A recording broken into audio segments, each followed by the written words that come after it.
Aujourd'hui, c'est Soul Keeper de Tsutomu Tagashi, le tome 6.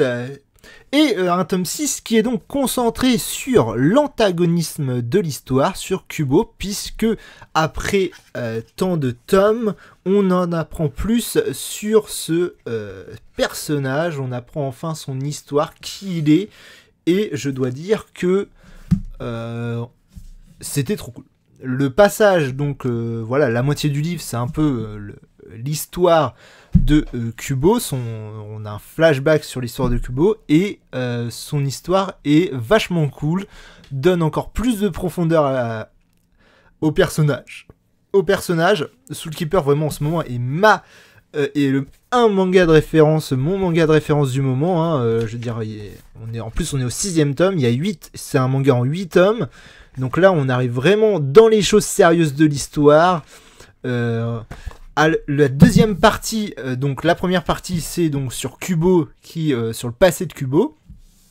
Et la deuxième partie, c'est sur le lancement de son offensive générale contre le Premier ministre et contre Rayon. Hein, c'est clairement ça, c'est la deuxième partie, c'est ça. Hein, c'est Rayon c'est Kubo qui prépare son attaque générale sur Rayon et le Premier ministre.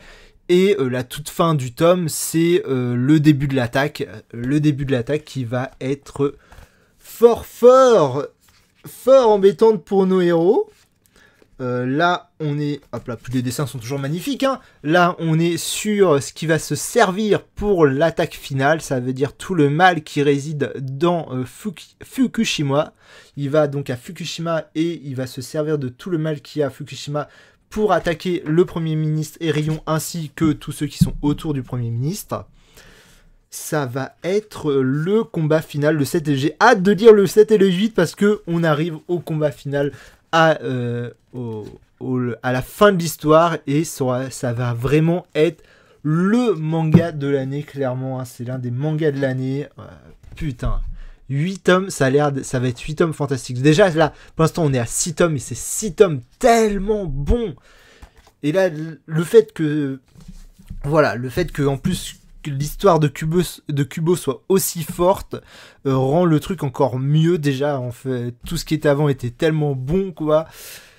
Voilà, Soul Keeper, the manga, il est pas assez mis en avant, je trouve. Je l'ai pas souvent vu sur les sites et tout ça. Et voilà, faut lire Soul Keeper, c'est vraiment un essentiel, un chef-d'œuvre.